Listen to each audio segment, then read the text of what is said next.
മൃദുലയൊക്കെ അന്ന് ടെലിവിഷൻ നോക്കിയിട്ട് ജോബിന് വേണ്ടിയിട്ട് SMS വോട്ട് ചെയ്തതിന് വേണ്ടിയിട്ടാണ്. അന്നത്തെ കാലത്ത് ജോബിന്റെ പെർഫോമൻസ് ഒക്കെ മൃദുല നോക്കുന്നുണ്ടായിരുന്നോ? ഞാൻ അന്നേ ഭയങ്കര ഫാനായിരുന്നു ജോബിന്റെ.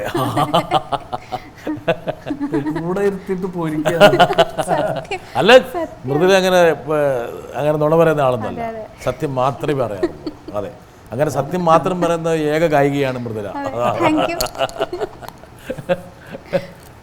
നോക്കട്ടെ, മൃദുലനെയും ഇതുപോലെ തന്നെ എനിക്ക് അന്ന് ഫസ്റ്റ് പാട്ടുകൾ കേൾക്കാൻ തുടങ്ങിയപ്പോൾ തന്നെ എനിക്ക് മനസ്സിലായി നീ നല്ലൊരു ലെവലിലെത്താൻ പോകുന്നൊരു സിംഗറാണെന്നും.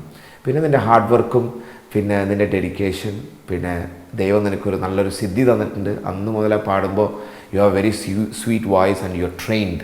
അപ്പോൾ അതൊക്കെ നിൻ്റെ ലൈഫിൽ ഇപ്പോൾ നീ ഇവിടെ എത്താൻ പറ്റി. ഇനിയും ഞാൻ പറയുകയാണെങ്കിൽ മൃദുല ഇനിയും എത്താനുണ്ട്, ഇനിയും വലിയ നിലയിലെത്താനുണ്ട്. കുറേ പാട്ടുകൾ കിട്ടാനുണ്ട്, അവാർഡുകൾ കിട്ടാനുണ്ട്. So I am also looking forward.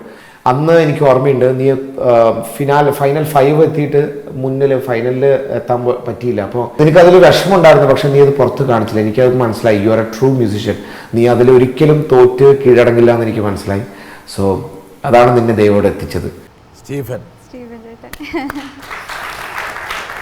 Mridula തോറ്റിട്ട് വിഷമം ഉണ്ടായിട്ട് മുഖത്ത് കാണിക്കാതെ നല്ല അഭിനേത്രി കൂടിയാണല്ലോ.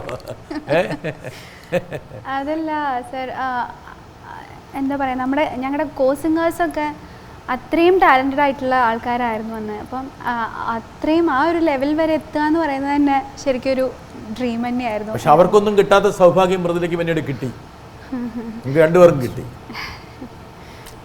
പക്ഷേ വിഷമം ഉണ്ടായിരുന്നു കിട്ടാതെ പോയി. തീർച്ചയായിട്ടും വിഷമം ഉണ്ടാവുമല്ലോ ആർക്കെങ്കിലും. പക്ഷേ മൃദുല ജേതാവായിട്ടുള്ള ഒരു സംഗീതമുണ്ട്, അതും സാക്ഷാൽ ദാസേട്ടൻ്റെ പേരിലുള്ളൊരു ഷോ. നോക്കാം നമുക്ക്.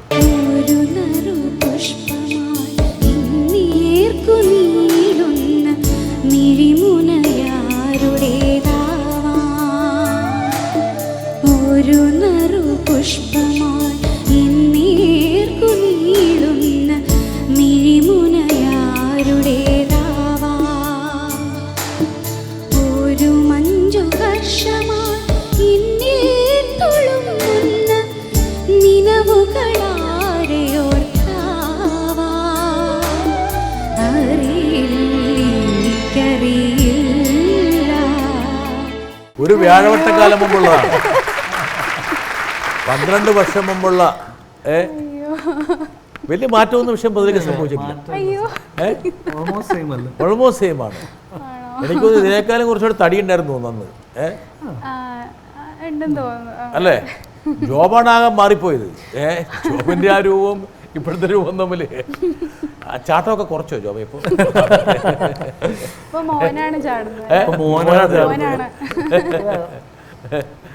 അയ്യോ, അത് കടുപ്പായി പോയി. അല്ല, ഇപ്പൊ ഇച്ചിരി കൂടെ ഉറപ്പായിട്ടും അതിൻ്റെതായ ഒരു പ്രായത്തിന്റെ ഒരു വ്യത്യാസം എന്തായാലും. കല്യാണം കഴിച്ചപ്പോൾ നമ്മൾ ഇരുന്ന് പോയല്ലേ? ഞങ്ങളുടെ കൂട്ടത്തിൽ തന്നെ ഒരാളാണ് എൻ്റെ വൈഫ് ആതിര. അത് എനിക്കറിയാം, ആ കഥയൊക്കെ എനിക്കറിയാം, ഞാൻ കേട്ടിട്ടുണ്ട്. അതിനിടയിൽ ഒരാൾ വരട്ടെ. ജോബിനെ എനിക്ക് എൻ്റെ ഒരു ഫേവറേറ്റ് ആയിരുന്നു. പിന്നെ നല്ലൊരു സഹോദരനാണ്, എപ്പോഴും സ്നേഹം അല്ലെങ്കിൽ നല്ലൊരു സ്നേഹം നിനക്കുണ്ട്, അത് വലിയൊരു ക്വാളിറ്റിയാണ് ജോബ്. പിന്നെ നീ എപ്പോഴും ഡ്രോപ്പ് ആവും, നീ എപ്പോഴും വീക്കാവും സ്റ്റേജിൽ. ഞാൻ പിന്നെ നിന്നെ ചീത്തയൊക്കെ പറഞ്ഞ് നിന്നെ സപ്പോർട്ട് ചെയ്യാൻ ശ്രമിക്കാറുണ്ട്. പിന്നെ എപ്പോഴും I love to perform with you on stage. Stephen, ഒരു പക്ഷേ നമുക്ക് രണ്ടുപേർക്കും പ്രിയങ്കരനായ ഒരു എനർജി, ഒരു സ്റ്റോർ ഹൗസ് അല്ലേ? അല്ല, അതൊരു പുള്ളി വേറെ ഒരു കണക്ഷനാണ് പുള്ളിക്ക് സ്റ്റേജും. Literally I think it's from above, മോളിൽ നിന്നൊരു കണക്ഷൻ ഉണ്ട്. നമുക്കത് പുള്ളി മാക്സിമം എനർജി എപ്പോഴും പാസ് ചെയ്തുകൊണ്ടിരിക്കും. ഭയങ്കര കംഫർട്ടബിൾ ആണ് സ്റ്റീഫൻ ചേട്ടൻ്റെ കൂടെ. ഞാൻ ഈ ടെൻഷനൊക്കെ വെച്ചിട്ട് അങ്ങോട്ട് കയറും, ഭയങ്കര ടെൻഷൻ്റെ ആളാണ് സ്റ്റേജ്. അപ്പോൾ പുള്ളിയുടെ ഒരു പ്രസൻസ് ആണ് ലിറ്ററലി നീ പൊളിക്കെന്ന് പറഞ്ഞിട്ട് മറക്കാൻ പറ്റാത്ത ഒരു വ്യക്തിയാണ്. നിങ്ങൾക്ക് ഒരുപാട് സൗഹൃദങ്ങൾ ഒരു പക്ഷേ ഈ ഷോകളിൽ നിന്നൊക്കെ കിട്ടി അല്ലേ?